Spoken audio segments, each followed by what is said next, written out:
Je t'aime, je t'aime. Deux mots, deux syllabes, le plus beau cadeau, la plus belle des condamnations. Pour certains, ce n'est qu'un mot qu'on lance au vent. Pour d'autres, c'est une promesse gravée dans le cœur. Aujourd'hui, ce verbe me laisse un goût amer. Je t'aime, un verbe devenu synonyme d'éphémère. Dans la bouche de certaines personnes, ils le prononcent comme on signe un sourire sans mesurer les cicatrices qu'ils laisseront derrière eux. Ils s'aiment des je t'aime, comme on jette des fleurs sur un chemin puis disparaissent, en laissant celui qui les ramasse marcher pieds nus sur les épines.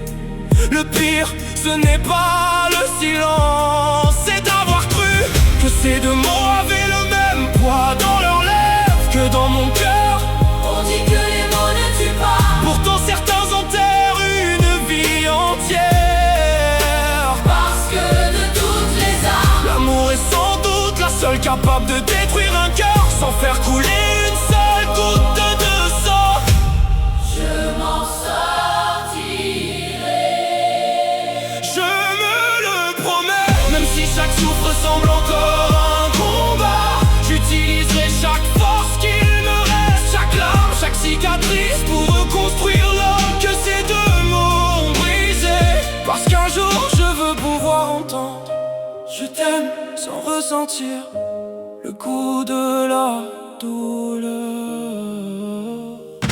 Moi aussi, j'ai utilisé ce verbe, mais je ne l'ai jamais lancé au hasard. Je le faisais parler avec les battements de mon cœur. Chez moi, aimer ne se conjuguait pas au présent, ni au passé, il se conjuguait à l'infini. Que ce soit en amour, en amitié, en famille. Quand je disais je t'aime, je ne promettais pas quelques mois, je promettais une partie de moi. Aujourd'hui ce verbe ne représente plus seulement un sentiment, il est devenu une fatalité, une cicatrice invisible qui me colle à la peau.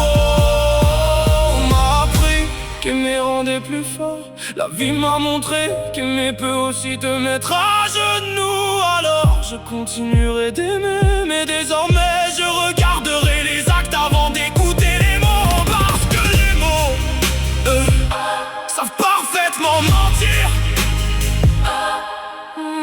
Je t'aime, deux mots les plus beaux de notre langue. Et pourtant, aujourd'hui, ils sont aussi ceux qui me font le plus